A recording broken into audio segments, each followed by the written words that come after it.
pessoal, aqui é o professor Gilson, você está assistindo mais uma aula de História, você está na Escola do Futuro. Nossa aula de hoje, nós vamos falar sobre a introdução da história, nós vamos falar sobre a história e o ofício do historiador.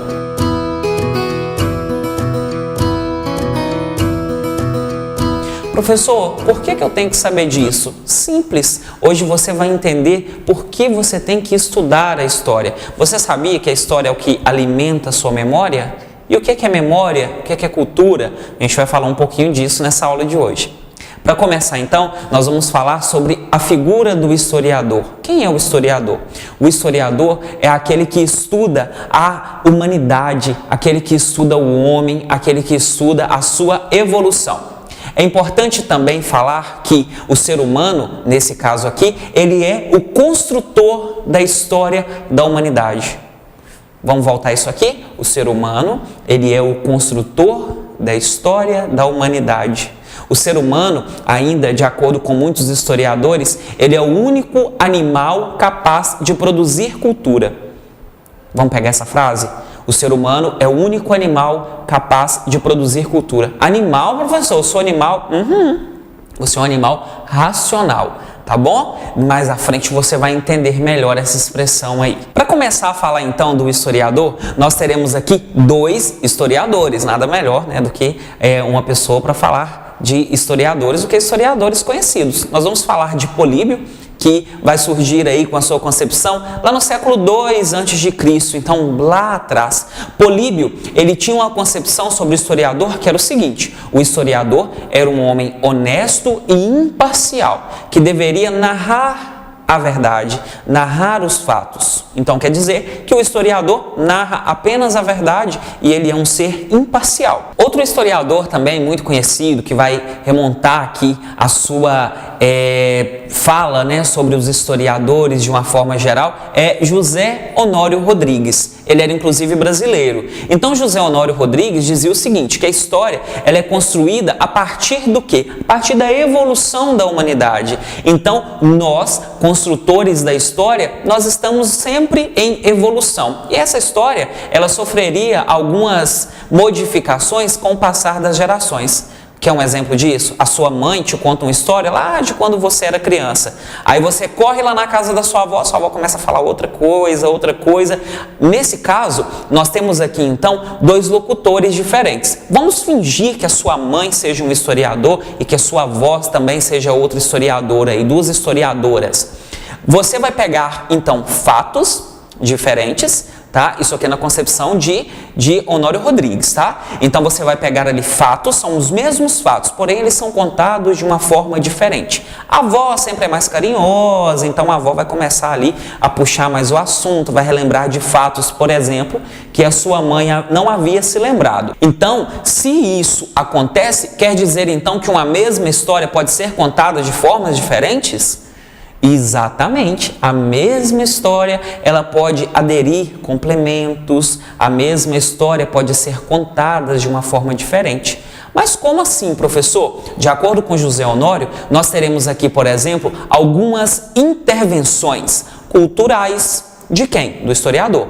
O historiador, então, ele vai fazer o quê? Ele vai interferir a partir da sua religião, a partir da sua cultura. Então, são pequenos pontos que, na visão de José Honório, poderiam interferir no conto, né, da contagem dos fatos. Toda essa memória, ela é claro, né, que ela vai ser, a partir, como eu disse a vocês, ela vai sendo construída desde os primórdios aí da humanidade. Então, nós teremos o quê?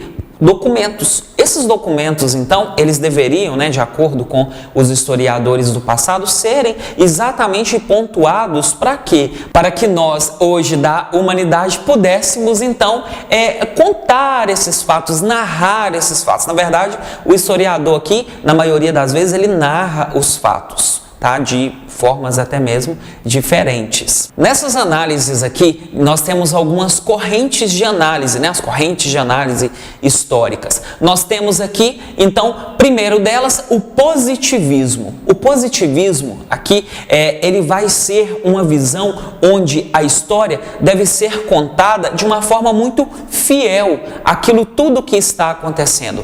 como positivismo aqui, nós teremos Auguste Comte. Essa linha positivista, ela vai surgir aí no século XVIII, tá? Essa é a primeira linha, então, histórica de segmento, onde os fatos devem ser contados de maneira fiel. Outra forma, então, aqui de corrente é o materialismo dialético e histórico de Karl Marx. Essa forma aqui, ela vai surgir no século XIX, tá vendo? Nós estamos falando em evolução.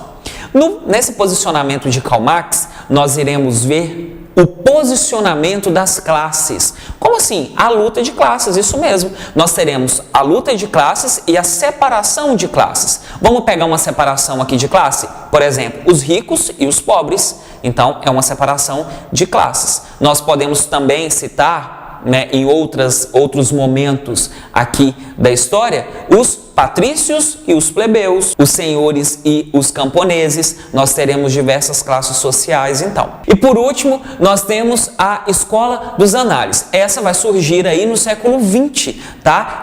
A partir de 1929. Essa escola dos análises aqui, ela vai buscar o quê? A contagem dos fatos agora a partir de documentos como, por exemplo, a partir de linguagens, aliás, que a gente vai estar falando daqui a pouco. Fotos, cartas, documentos esses que não eram vistos como oficiais, mas que serviam para manter vivas tanto a cultura quanto a memória, né? Ou seja, a história dessas determinadas épocas aí dos antepassados. Então, essas pinturas, essas cartas e tudo mais, elas serviam exatamente para isso, para manter viva a história e contada, né, com o passar do tempo. Falando então, pessoal, em história, em análise, em cultura, em memória, nós vamos falar em linguagem.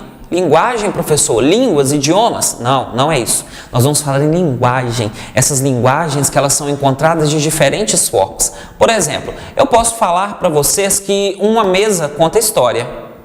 Não estou doido não. Uma mesa ela conta história mesmo. Uma mesa, uma cadeira, um ventilador.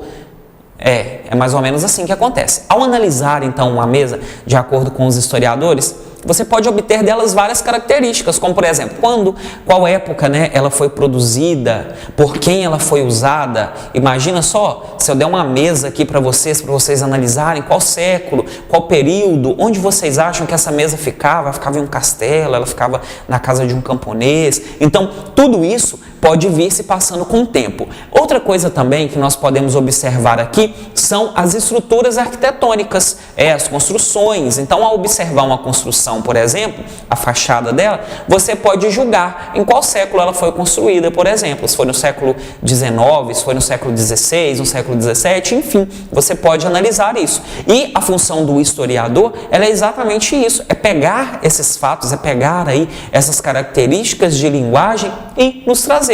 Outra característica de linguagem também pode ser usada como a fala sim, pode ser usada como a vestimenta, a religião e partes da cultura desse povo. Então, a gente fala em cultura e fala em memória. A memória, né, de acordo com muitos estudiosos aí, não só historiadores, é como se fosse um elemento armazenador, um elemento de armazenamento aí de lembranças. Então, se eu perguntar para você assim agora, qual é o seu prato preferido?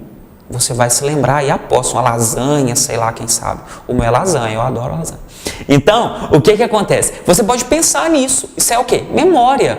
Se eu perguntar para você, você se lembra da sua festa de aniversário, de quando você tinha 6 anos de idade? Ah, não teve. Aí, ó, você está se lembrando também. Isso são lembranças, isso são memórias, tá bom? Então, pessoal, essa foi a nossa aula de hoje sobre as funções do historiador. Espero que agora vocês tenham mais vontade, né, de aprender história. Eu ficarei muito feliz com isso, esperando vocês na próxima aula. Um abraço e até mais!